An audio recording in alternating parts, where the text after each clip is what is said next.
Hello दोस्तों, exam times D के YouTube channel में आपका स्वागत है। आज हम लोग देखने वाले हैं BA second year political science का क्वेश्चन पेपर और हम देखेंगे किस प्रकार से क्वेश्चंस पूछे गए थे प्रीवियस ईयर एग्ज़ाम में। और अगर आपका भी एग्ज़ाम होने वाला है तो ये प्रश्न पत्र आपके लिए बहुत ही महत्वपूर्ण और उपयोगी होने वाला है। तो जैसा कि आप देख पा रहे होंगे, यहाँ पे लिखा हुआ है बीए सेकेंड ईयर NEP यानी न्यू एजुकेशन पॉलिसी एग्जामिनेशन 2024 और ये सेकंड पेपर है। मेजर माइनर दोनों के लिए महत्वपूर्ण है और टॉपिक का नाम है इंडियन पॉलिटिकल थिंकर्स। और खंड आ यानी सेक्शन ए में अतिलघु उत्तरीय प्रश्न पूछे गए हैं और इसमें नोट दिया गया है कि किन्हीं दो प्रश्नों के उत्तर दीजिए, सभी प्रश्नों के अंक समान हैं। तो आइए देखते हैं कि खंड आ में किस प्रकार के प्रश्न पूछे गए थे। खंड आ में प्रश्न क्रमांक 1 पूछा गया था। यहाँ पे मनु के सामाजिक विचारों को समझाइए यानी explain Manu social thought. Question number 1 में पूछा गया है मनु के सामाजिक विचारों को समझाइए। और क्वेश्चन नंबर 2 यहाँ से पूछा गया है गांधी जी के अहिंसा के सिद्धांत की व्याख्या कीजिए यानी explain the principle of non violence of Gandhi ji. Question number 3 में पूछा गया है वर्ण व्यवस्था पर अंबेडकर के विचारों की समीक्षा कीजिए, एग्जामाइन अंबेडकर्स व्यूज ऑन वर्ण सिस्टम। और अंतिम प्रश्न पूछा गया है खंड आ का जयप्रकाश नारायण के राजनीतिक विचारों की विवेचना कीजिए, discuss the political ideas of Jayaprakash Narayan. और खंड बा यानी सेक्शन बी में लघु उत्तरीय प्रश्न पूछे गए हैं और इसमें नोट दिया गया है कि इन्हीं 4 प्रश्नों के उत्तर दीजिए, सभी प्रश्नों के अंक समान हैं। जिसमें कि प्रश्न क्रमांक 5 पूछा गया है खंड बा में कि पर राष्ट्र संबंध में मनु का क्या तात्पर्य है, स्पष्ट कीजिए। What is the meaning of international relations according to Manu, discuss. और अगर आपको भविष्य में इस सब्जेक्ट का पेपर होने वाला है तो आप इन सभी प्रश्नों को पढ़ सकते हैं, याद कर सकते हैं।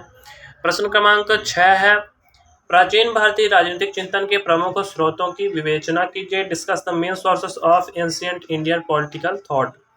प्रश्न क्रमांक 7 है कौटिल्य का मंडल सिद्धांत क्या है, स्पष्ट कीजिए। What are the Kautilya's mandal principle, clarify it.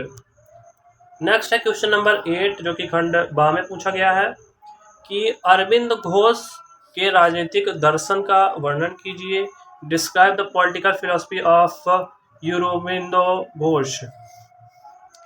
प्रश्न क्रमांक 9 है गोखले के राजनीतिक विचारों को समझाइए, एक्सप्लेन गोखलेस पॉलिटिकल व्यूज।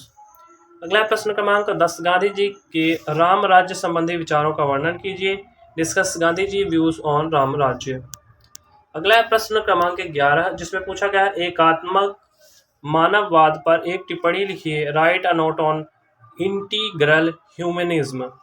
अगला है खंड सा यानी सेक्शन सी जिसमें दीर्घोत्तरीय प्रश्न पूछे गए हैं और इसमें नोट दिया गया है कि किन्हीं 2 प्रश्नों के उत्तर दीजिए, सभी प्रश्नों के अंक समान हैं।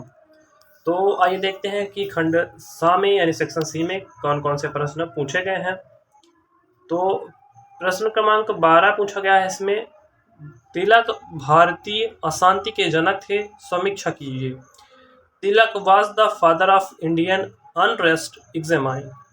अगला है प्रश्न क्रमांक 13 जिसमें पूछा गया है महात्मा गांधी के प्रमुख राजनीतिक एवं सामाजिक विचारों का उल्लेख कीजिए, describe the main political and social thoughts of Mahatma Gandhi.